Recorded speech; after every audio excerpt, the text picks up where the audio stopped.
तो कल हमने पार्ट 1 किया था प्रेशर ऑफ फ्लूइड्स का, जिसमें मैंने कुछ थ्योरेटिकल पार्ट आप लोगों के साथ डिस्कस किया था और आप लोगों को समझाया था। तो आप पार्ट 1 देखेंगे तो आपको पार्ट 2 समझ आएगा। Let's move to numericals. ठीक है, थोड़ा न्यूमेरिकल्स की तरफ चलते हैं और थोड़ा कोशिश करते हैं कि हमें कितना ज़्यादा इसमें समझ आता है, क्योंकि मेन न्यूमेरिकल्स ही होते हैं भाई फिज़िक्स में।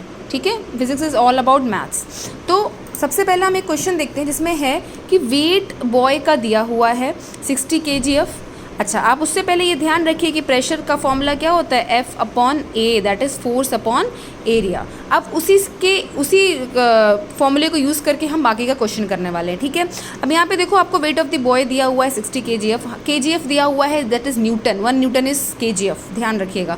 एरिया ऑफ क्रॉस सेक्शन दिया हुआ है 20 सेंटीमीटर स्क्वायर, एरिया हमेशा स्क्वायर में होता है। वाइल द गर्ल वेइंग, अब एक ये दे दिया लड़के का, ये दे दिया गर्ल का, जिसका वेट है 45 kgf और जिसने सैंडल पहनी है हील वाली, ठीक है, उसका cross section area 1.5 centimetre square. ठीक है, देखिए कितना कम क्रॉस सेक्शन एरिया है। तो इसका मतलब क्या हुआ, प्रेशर कौन ज़्यादा लगाएगा? ऑब्वियसली लड़की लगाएगी।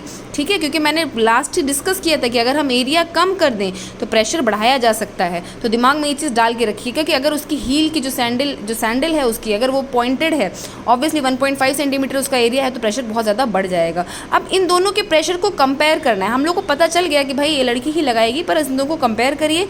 exerted on the ground by their heels when they stand on the heels of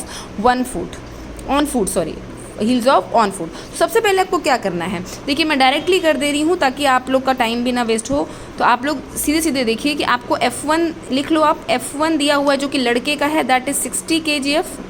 ठीक है, A1 लिख लीजिए जो कि दिया हुआ है आपका 20 सेंटीमीटर स्क्वायर, एरिया दे दिया A1। F1 से आप डिनोट करिए क्योंकि हम लोगों को दो लोगों के प्रेशर को मेजर करना है। तो pressure exerted by P1 is F1 by A1, directly put करिए, 60 अपॉन 20 कट गया, यहाँ पे आ गया आपका 3 kgf। अच्छा, एक चीज़ और ध्यान रखिएगा, आपको सेंटीमीटर, अच्छा सेंटीमीटर में ही दिया हुआ है तो सेंटीमीटर -2 भी लिख सकते हो आप, सेंटीमीटर पर भी लिख सकते हो। ठीक है, क्योंकि एक्सपोनेंट्स याद होगा, ऊपर जाके माइनस हो जाता है। सेम आप F2 के लिए करिए। F2 आपका हो गया 45 kgf। ठीक है, A2 आपका हो गया that is 1.5 centimetre square, very easy question.